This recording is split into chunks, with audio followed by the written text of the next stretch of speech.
Question number next 41 question पढ़ें ध्यान से। If A XOR B equal to C then find, first part में बोला है B XOR C, second part में बोला है A XOR C, third part में बोला है A XOR B XOR C. Read करें क्वेश्चन को और स्क्रीन को रोक दें। Pause the screen right now, okay, and find करें आंसर। और मुझे उम्मीद है कि आप लोगों का आंसर आ गया होगा। नहीं आया है तो कोई बहुत बड़ी बात नहीं है, हम लोग डिस्कस करते हैं फिर आ जाएगा। चलिए, क्या बोला है मैंने, A XOR B equal to C then find B XOR C. पहले जो कंडीशन दी गई है उसको लिख लेता हूं मैं। A XOR B equal to C, इसको हमने मान लिया है इक्वेशन 1। ओके, आपसे पूछा क्या है, बी एक्सॉर सी।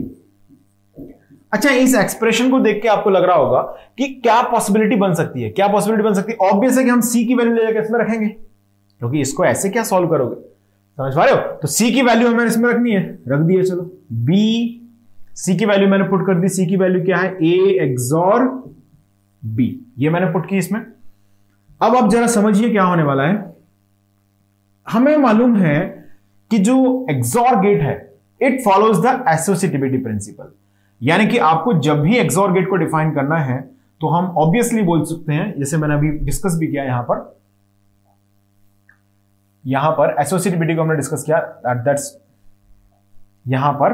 तो यहां से मैं इसे चाहूं तो ऐसे भी लिख सकता हूं, A XOR C XOR B, मतलब आप ऐसे भी इसे डिफाइन कर सकते हैं। ये सब भी एक दूसरे के इक्वल है। यही फायदा है एक्सॉर गेट में कि ये एसोसिएटिविटी को क्या करता है, फॉलो करता है। इस तरह से मैंने लिख दिया इसको। अब क्वेश्चन पे आ जाते हैं। क्वेश्चन में मैंने क्या बोला है, B XOR A XOR B, तो हमने ऐसे लिख दिया A XOR B XOR B. अब बी एक्सॉर बी, जैसे मैंने बोला आपके दिमाग में बी एक्सॉर बी का आंसर क्लिक करना चाहिए। क्या होता है बी एक्सॉर बी मतलब, अरे क्या होता है, ए इक्वल टू बी वाली कंडीशन हो गई ना, 0, तो 0 एक्सॉर विथ ए मतलब ए। बी एक्सॉर सी का आंसर है ए। बी एक्सॉर सी किसके इक्वल है, ए के इक्वल है। आगे बढ़ा जाए, चलिए सेकंड पार्ट को डिस्कस कर लेते हैं। सेकंड पार्ट में क्या बोला है, अब सेकंड पार्ट का आंसर आप स्क्रीन रोक के अभी निकालो, है ना। सेकंड पार्ट का आंसर आप लोग निकालो जरा, मैं सॉल्व कर रहा हूं बोर्ड पर। चलिए, सॉल्व कर लिया होगा सब लोगों ने। ये फर्स्ट पार्ट है, सेकंड पार्ट की बात कर लेते हैं। A XOR C, once again वही अप्रोच है, क्या करें, सी की वैल्यू पुट कर देते हैं, ए एक्सॉर बी। सी की वैल्यू हमने पुट की इसमें, तो आंसर आएगा A XOR B. A XOR A क्या होगा, 0, 0 एक्सॉर विद बी, यानी कि 0 XOR with B, this is A XOR C. So final answer is B, यानी कि ए एक्सॉर सी की वैल्यू कितनी आ गई, बी। ए एक्सॉर सी की वैल्यू कितनी आ गई, बी। ये कंप्लीट हो गया। अब हम बात कर लेते हैं थर्ड पार्ट की। थर्ड पार्ट क्या बोला है इन्होंने, A XOR B XOR C की वैल्यू क्या होगी, यही है ना थर्ड पार्ट।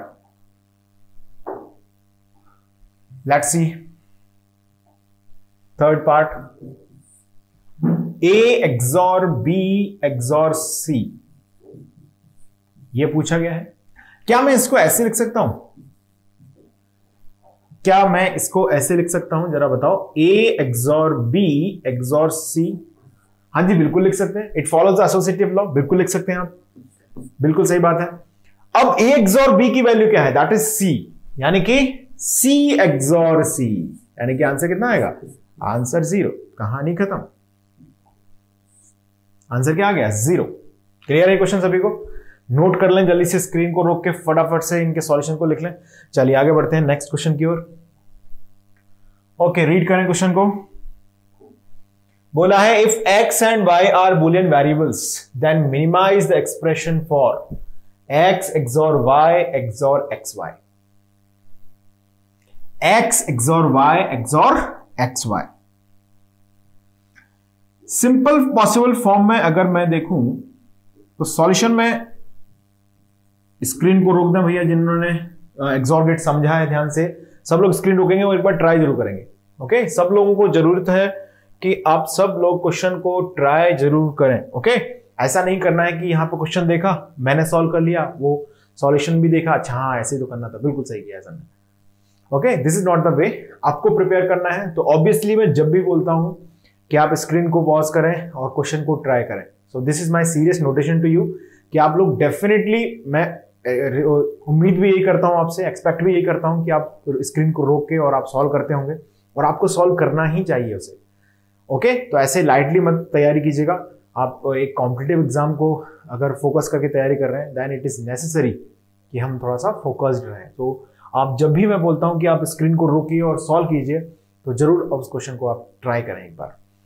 ओके, जो भी कुछ नई चीज होती है वो तो मैं डिस्कस कर ही रहा हूं सारी बातें। जहां भी कुछ नई बात आती है तो वो मैं आपसे एक्सपेक्ट नहीं करता कि आप लोग आंसर करें उसको, मैं ऑब्वियसली उसको सॉल्व करके देता हूं आपको। लेकिन जब भी हम कुछ पढ़ा हुआ है पहले से, उसके लिए भी ट्राई नहीं कर रहे, so that's a sad thing. Okay, so ध्यान रखेंगे इस चीज का सब लोग।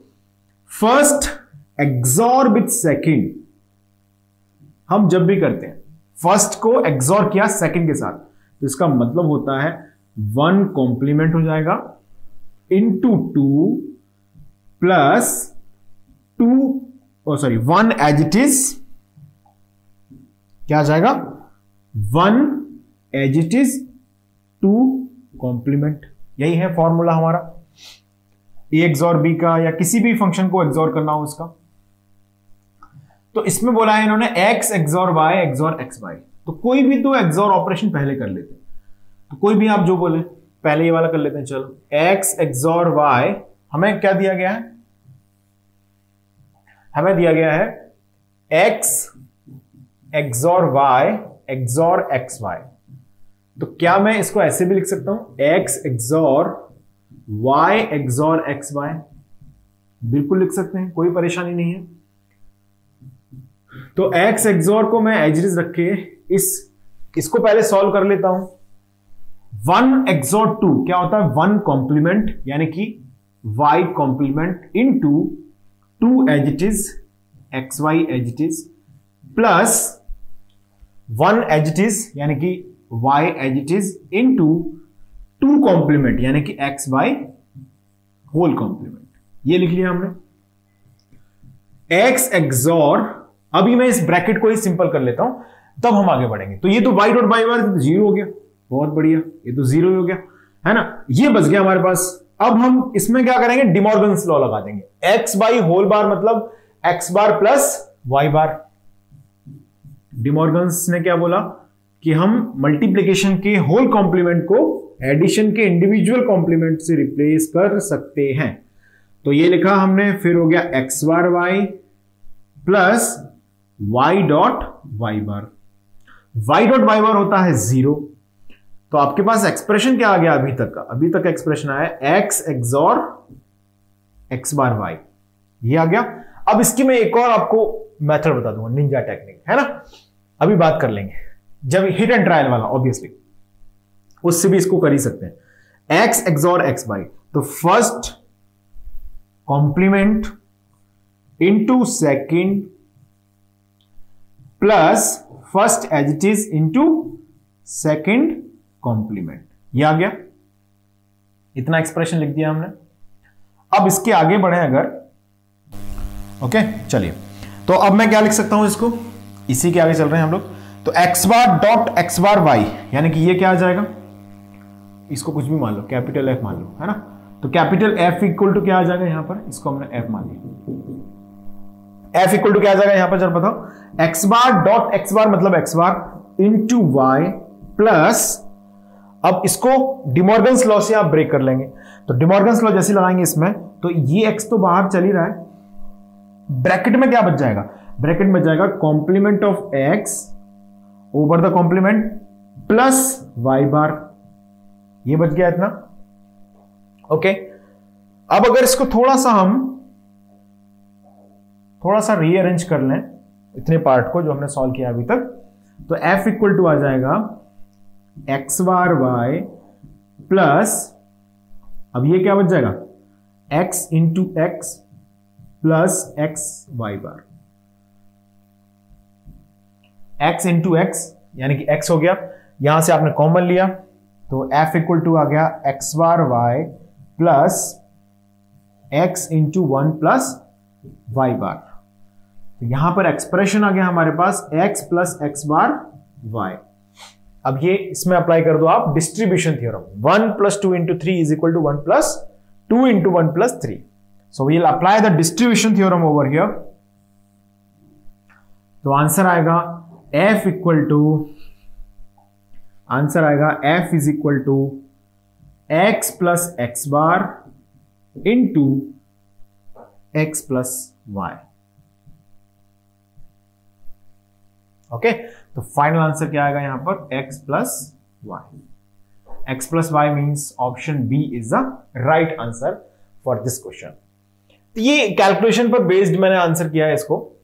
अब हम चाहें तो इसे वेरिफिकेशन से भी कर सकते थे। वेरिफिकेशन से कैसे करते, ट्राई कर लेते हैं, देखो कैसे होगा वेरिफिकेशन से। एक्स वाई की वैल्यू अज्यूम कर लो आप, एक्स वाई की क्या करें, कोई भी वैल्यू अज्यूम कर लेते हैं, यानी कि एक्स वाई की हमने कोई भी वैल्यू मानी है, कुछ भी मान लो अपने मन से, आपको जो सही लगे। एक्स इक्वल टू मैंने मान लिया सपोज 0, वाई इक्वल टू भी मान लिया 0। ओके, तो देखो जरा क्या होगा, 0 XOR with 0 becomes 0, that 0 XOR with 0 becomes 0, यानी कि f की वैल्यू इस कंडीशन में मिल रही है 0। तो कौन कौन से ऑप्शन हैं जो हो ही नहीं सकते, जो हो नहीं सकते, x equal to 0, y equal to 0 put करने पर ये 1 दे रहा है लेकिन आंसर तो 0 आ रहा है। मेरी बात समझ में आई आपको, x को मैंने 0 माना, y को मैंने 0 माना, तो f की वैल्यू हमारे पास कैसे आई, 0 XOR 0 XOR 0। कोई दो XOR को पहले परफॉर्म कर लो क्योंकि ये एसोसिएटिविटी को फॉलो करता है। XNOR में मत करना गलती से ऐसा, अभी बात करेंगे XNOR के बारे में। 0 XOR 0 becomes 0, 0 XOR with 0 becomes 0, तो f की वैल्यू आ गई 0, मतलब ये तो कभी हो ही नहीं सकता था, ये तो 1 है, और यहां पर y 0 रखने पर ये 1 प्लस 0 बन रहा है, तो ये भी नहीं हो सकता। ऑप्शन ए और डी अपने आप हट गए। कौन कौन से ऑप्शन रह गए, बी और सी। अब क्या करें, अब ऐसा करते हैं, इसको 1 ले लेते हैं और y को 0 ले लेते हैं। क्लियर है, अब आपने इसको 1 लिया x को, तो f की वैल्यू क्या मिलेगी जरा बताओ, 1 XOR with 0 XOR with 0, 1 XOR with 0 आ जाएगा 1 और 1 XOR with 0 आ जाएगा 1, यानी कि इस बार आंसर आएगा 1। चेक करके देख लो, आंसर आया 1, तो ऑप्शन सी हो ही नहीं सकता क्योंकि इसका आंसर तो 0 है, f की वैल्यू 1 आ गई, मतलब कौन सा आंसर बच गया, ऑप्शन बी बच गया। So for such kind of questions, sometime verification approach is also good. अब आप देख रहे हो हिट एंड ट्रायल कितना कितना इजी हो गया as compare to this calculation. ये तो मास्टरी करना हो गया, पीएचडी हो रही है यहाँ पे, है ना, ये तो वो हो गया। अब आपने आंसर निकाला। Competitive approach is based on your practice. जितनी ज्यादा आपकी प्रैक्टिस होगी, अब मैं अलग अलग तरीके से यहाँ पर ट्राई करता हूँ क्योंकि मेरे प्रैक्टिस इतनी सफिशिएंट है, तो आपकी भी जो फोकस है वो प्रैक्टिस होनी चाहिए। जितने क्वेश्चंस आप सॉल्व करेंगे उतना आपको आइडिया मिलेगा कि इस क्वेश्चन को ऐसे कर देते हैं, उठा पटक जिसको बोलते हैं हम लोग, वो कॉन्सेप्ट लर्निंग से तो आती है, साथ में प्रैक्टिस से भी आती है। चलिए आगे बढ़ते हैं, नेक्स्ट क्वेश्चन, इसको नोट कर लेना आप लोग, है ना, लिख लिया होगा सभी ने, लिख जरूर लें प्रॉपर्ली सारी चीजों को। आगे बढ़ते हैं, नेक्स्ट क्वेश्चन पे स्विच करते हैं।